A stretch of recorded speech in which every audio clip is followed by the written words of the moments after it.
पश्चिम बंगाल में ममता बनर्जी चुनाव हार चुकी हैं और बीजेपी ने बम्पर जीत हासिल की है। 24 घंटे बाद ममता बनर्जी मीडिया के सामने आई और उन्होंने बड़ी बातें कही। क्या कुछ कहा है ममता बनर्जी ने प्रेस कॉन्फ्रेंस में, उसको लेकर के चर्चा में मेरे साथ हैं जितेंद्र जी। जितेंद्र जी, क्या प्रेस कॉन्फ्रेंस में हुआ है? क्योंकि बड़ी प्रेस कॉन्फ्रेंस की है और बड़े दावे किए हैं। बताया जा रहा है कि ममता बनर्जी ने साफ कह दिया है कि वो इस्तीफा देने लोक भवन नहीं जाएंगी। क्या कुछ हुआ है प्रेस कॉन्फ्रेंस में? देखिए, अभी शायद 24 घंटे हुए भी नहीं हैं जब रिजल्ट उनका आया था, क्योंकि देर रात तक उनका रिजल्ट आया था।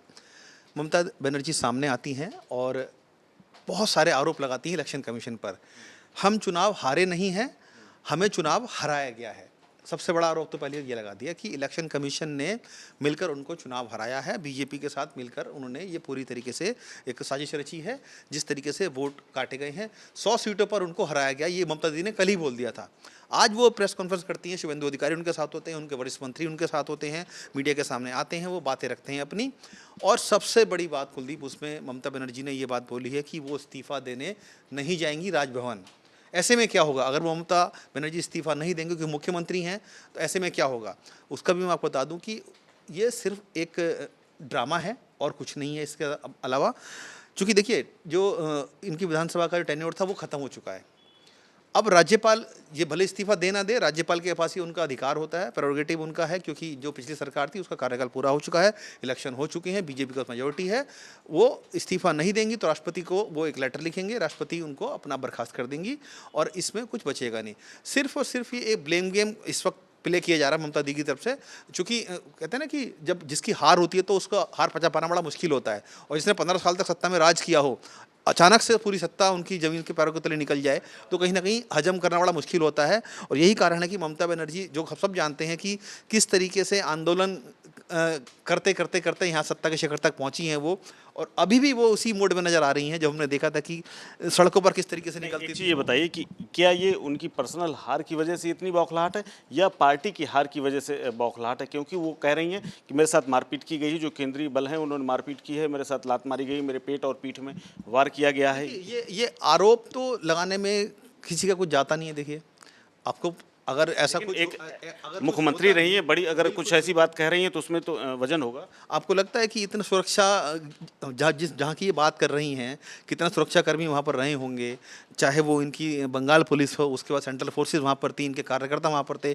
क्या आपको लगता है कि इस तरीके की घटना कुछ हुई होगी? और मुख्यमंत्री के साथ वो भी कार्यकर्ताओं के बीच हो सकता है कि कोई झड़प हुई हो, कुछ भी हुई हो, लेकिन आरोप लगा देना इसका, लेकिन साबित तो करना पड़ेगा ना। हो सकता है कि जांच के आदेश कुछ दिए हुए हों, लेकिन मुझे लगता नहीं है कि ऐसा कुछ हुआ होगा, क्योंकि सब जानते हैं बंगाल में किस तरीके से चुनाव को लड़ा गया है और कितने आरोप प्रत्यारोप इसमें हमको देखने में आए थे। और चूंकि अब ममता बनर्जी चुनाव हार चुकी हैं और बड़े मार्जिन से चुनाव हारी हैं, उसको डाइजेस्ट कर पाना इतना आसान रहने वाला है नहीं है। ममता बनर्जी एक बात और कह रही हैं कि उनके जो कार्यकर्ता हैं, जो उनके नेता हैं, उनको मारा पीटा जा रहा है, हिंसा हो रही है। कई जगह से तस्वीरें हमने देखा कि सोशल मीडिया पर आई हैं, कई जगह आगजनी और कई जगह मारपीट जैसी तमाम चीज़ें हुई हैं, पोस्टर और बैनर फाड़े जा रहे हैं, कई गेट तोड़े जा रहे हैं। इसको लेकर के उन्होंने सीधा आरोप लगाया है कि सरकार तो मेरी नहीं रही, लेकिन अभी भी वो एक्टिंग मुख्यमंत्री के तौर पर हैं, लेकिन चुनाव हारने के बाद ही इतना बड़ा किस तरह से, जहां पर केंद्रीय बल इतनी बड़ी संख्या में मौजूद हैं, लेकिन फिर भी वहां पर हिंसा की जो तस्वीरें आ रही हैं, उससे तो ये लगता है कि कहीं ना कहीं इस बात पर तो दम है कि हिंसा थोड़ी सी हो रही है और कार्यकर्ताओं के साथ मारपीट हो रही है। हिंसा ज़रूर छुटपुट हुई है, कल भी हमने देखा। आप खुद समझिए ना, कोई इंसान इतने लंबे समय से राजनीति में, जिसने पूरा सत्ता का मज़ा देखा हो, पूरी मलाई खाई हो कार्यकर्ताओं के साथ, और जो तमाम तरह के आरोप उनकी पार्टी पर लगते रहे हैं पिछले 15 सालों में भी, उससे पहले भी हमने देखा, चाहे जब वामपंथी दल थे तो वो भी आरोप लगाते थे कि हमको जिस तरीके से उखाड़ने का ममता दीदी ने किया है, हमारे हज़ारों कार्यकर्ताओं को मारा उन्होंने, तो अब जब उन्होंने शामिल कर लिया अपने उसमें। अब चूँकि ममता बनर्जी सत्ता से जा रही हैं तो कहीं ना कहीं दुख तो कहीं निकलेगा ना। और जो ये हिंसा हो रही है उसकी बात क्या है? हिंसा, देखिए, हिंसा कार्यकर्ता आपस में भिड़े ज़रूर हैं, लेकिन ऐसी कोई बड़ी हिंसा नहीं हुई है। क्योंकि आप सोचिए ना, एक बड़ी पार्टी जिसका 200 से ज़्यादा सीटें पिछले चुनाव में आई हो, वो 100 से नीचे आ गई हो इस बार। कितना बड़ा हिंसा संभल क्यों नहीं रहे? क्योंकि पहले ही गृह मंत्री ने कहा था कि चुनाव होने के बाद भी वहाँ केंद्रीय बल रहेंगे और अभी भी वहाँ पर हैं, लेकिन उसके बावजूद हिंसाएं जरूर हुई हैं, बड़ी हिंसा कोई नहीं हुई है। मैं फिर आपसे कह रहा हूँ, छुटपुट हिंसाएं कार्यकर्ताओं के बीच में हुई हैं, आपस में भिड़े हैं वो, लेकिन उनको कहीं ना कहीं सबोटाज भी किया गया है। ऐसा नहीं कि कोई बहुत बड़ा दंगा वहाँ पर हो गया हो या बहुत बड़ी लाठीचार्ज करना पड़ा हो कहीं, या आंसू से गोले छोड़ने पड़े हो, ऐसी स्थिति नहीं आई है।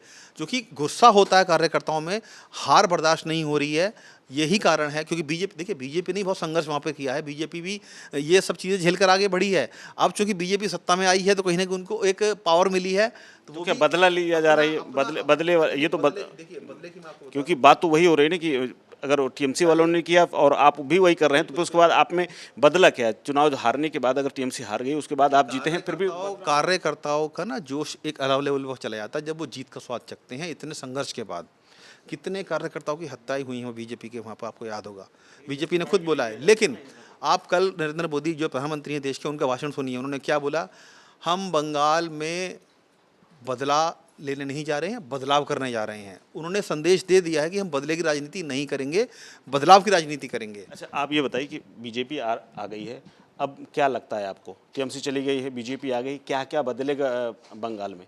क्योंकि जो हिंसा हो रही है तो वो तो वही वाला पैटर्न दिख रहा है कि हर बार चुनाव के बाद होती थी, लेकिन अब क्या बदलेगा? बीजेपी के आने के बाद क्या बदलेगा बंगाल में? बीजेपी सबसे पहली बात है, जो अपना मैनिफेस्टो था उसको लागू करने का प्रयास करेगी। कल ही मोदी जब प्रधानमंत्री भाषण दे रहे थे तो उन्होंने बोला था कि सबसे पहले वो केंद्र की जो नीतियां हैं, आयुष्मान भारत योजना, सबसे पहले उसको लागू करेंगे, जनता को लाभान्वित करेंगे उससे।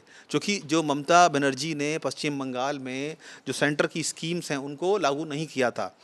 पहली कैबिनेट में जब भी होगी, आज से 2-4-5 दिन बाद, उसमें ये फैसला लिया जाएगा कि पहली कैबिनेट में आयुष्मान योजना लागू की जाएगी। साथ ही साथ केंद्र की जो अन्य योजनाएं हैं उनको भी अमली जामा पहनाया जाएगा, और वो कहीं ना कहीं डायरेक्ट बेनिफिट है जनता को, आम जनता को। क्योंकि आप सोचिए उसमें उनको मेडिकल इंश्योरेंस मिलता है, 5 लाख का अगर मेडिकल इंश्योरेंस मिलता है तो एक छोटे आदमी के लिए बड़ी बात होती है, जो भी सरकारी है, फ्री है। तो ऐसी बहुत सारी योजनाएं हैं जो बीजेपी लेकर आई थी, जिन्होंने अपने वादे भी किए थे, उनको पूरा करने का प्रयास करेगी। लेकिन सबसे बड़ा पेंच तो अभी ये फंस गया है कि ममता बनर्जी इस्तीफा नहीं दे रही हैं और मुख्यमंत्री कौन बनेगा उसको लेकर चर्चाएं हो रही हैं। अमित शाह को पर्यवेक्षक बनाया गया है। जल्द ही ये भी जो चैप्टर है बीजेपी क्लोज करेगी, मुख्यमंत्री का नाम सामने आएगा, और जो तमाम दावे बीजेपी ने किए हैं वो उनको पूरा करती नजर आएगी। तो साफ है कि ममता बनर्जी नया ट्विस्ट देती हुई आ रही, मतलब अभी वो हार मान नहीं रही। भले ही चुनाव में उनको जनता ने सत्ता से बेदखल कर दिया हो, लेकिन चुनाव हारने के बाद भी वो हार मान नहीं रही हैं। लेकिन अब आगे होगा क्या, ये देखने वाली बात होगी।